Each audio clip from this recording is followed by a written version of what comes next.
네, 여러분 안녕하십니까? 비트시그널을 운영하고 있는潘경장입니다. 오늘은 비트코인 ETF 승인 날짜에 대해서 알아보도록 할 텐데요.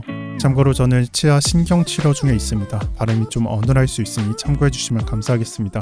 최근에 그레이스케일 건에 대해서 ETF 이슈가 있었습니다. 날짜는 8월 29일로 미 법정에서 SEC와 그레이스케일에 대한 판결, 항소 판결이 그레이스케일이 승소했습니다. 그래서 그레이스케일의 목적이었던 GBTC를 ETF로 전환하는 데 있어서 이전에 SEC가 거부를 한 것이 잘못된 판단 또는 불법이라는 판결이 났고요. 이에 따라서 자연스럽게 비트코인 ETF에 대한 승인 기대감이 올라가게 되었습니다. 현재 승인을 신청 또는 기다리고 있는 회사들은 총 9개 정도가 됩니다. 아크, 블랙락, 비트와이즈, 바네크 위스덤, 인베스코, 피델리티, 발캐리, 그리고 글로벌까지 총 9개 정도가 되는데요. 여기서 가장 중요한 거 두 가지만 뽑으라면은 저는 두 번째에 있는 블랙락과 그리고 그 밑에 있는 피델리티를 뽑겠습니다.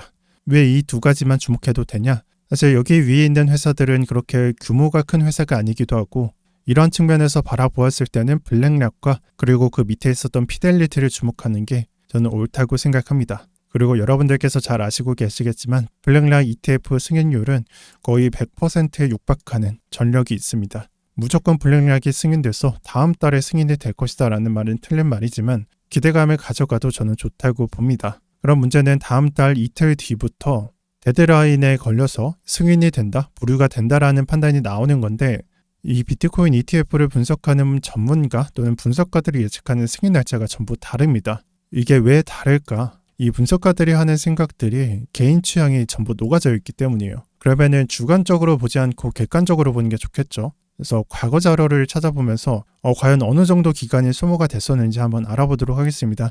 SEC의 결정 데드라인은 이 회사들이 승인에 대한 신청을 했을 때 언제까지 판단을 했냐라는 것을 의미합니다. 그래서 평균적으로 45일부터 240일 정도가 소모가 됩니다. 예를 들어 첫 번째 데드라인에서 거절을 했다면은 이날에 그냥 끝나게 되는 거겠죠. 근데 대부분 이 날짜랑 상관없이 첫 번째, 두 번째, 세 번째 데드라인은 별로 쓸모가 없습니다. 왜 그런 거냐? 이 과거 사례를 바네크, 위스덤, 크립토인, 발키리 이 밑에 거를 한번 조사를 해보면요. 대부분의 결과값들이 최종 데드라인까지 보류하다가 거절하는 전례가 있습니다. 그래서 위의 자료랑 같이 보시면은 바네크의 경우에는 최종까지 240에서 250일이 소모가 됐고요. 그 다음에 위스덤 230일부터 240일이 소모가 됐고 크립토인 240일, 발키리 230일, PTNS 퍼스트 트러스트, 스카이브릿지, 비트코인 ETF 트러스트 이것도 240일에서 250일이 걸렸고 피델리티도 마찬가지로 그냥 최종까지 보류하다가 거절을 맞이하게 되었습니다. 자, 그럼 우리가 객관적으로 바라보았을 때 두 개를 우리가 기대하고 있는데 이 두 개에서 퍼스트 데드라인의 승인이 날 확률은 얼마나 있을까? 우리 국내 몇 유튜버들은 첫 번째나 두 번째 기대해도 좋다고 말을 하거든요. 근데 저 같은 경우에는 좀 다르게 봐야 된다고 생각합니다. 그냥 첫 번째, 두 번째, 세 번째 데드라인은 사실 무시하시고 이 마지막 데드라인을 보면 된다고 말씀드리고 싶어요. 그래서 최종적으로 보았을 때 24년도 3월 15일이 우리가 가장 주목해야 되는 날짜고요. 4월 달에 반감기죠. 한 달 전에 결론이 나온다는 걸 볼 수가 있습니다. 그리고 저는 이번만큼은 알 수 없다고 말 안 하겠습니다. 저는 보통 이런 이슈에 대해서 중립적으로 밝혀드리잖아요. 근데 이번만큼은 그렇게 중립적인 스탠스를 가져가지 않겠습니다. 최근에 벌어지고 있는 이슈, 이런 흐름들이 심상치 않고요. 좀 기대해봐도 좋다고 저는 보고 있습니다. 이 비트코인 ETF 이슈는 무려 5년 이상이나 된 떡밥에 해당합니다. 왜 그러냐? 무려 5년 전에 CME가 있었죠. 그때부터 ETF 떡밥 등은 시작했었어요. 그리고 지금 현재까지도 이용하고 있는 이 떡밥 이슈에 해당하고요. 그럼 솔직히 말해서 5년 동안 이 떡밥에 대해서 당하고 매번 기대하고 매번 실망해 있는 입장으로서 이런 이슈로 본다면 사실 기대도 안 하겠죠. 하지만 저는 이번만큼은 기대해도 된다고 말씀드리는 거예요.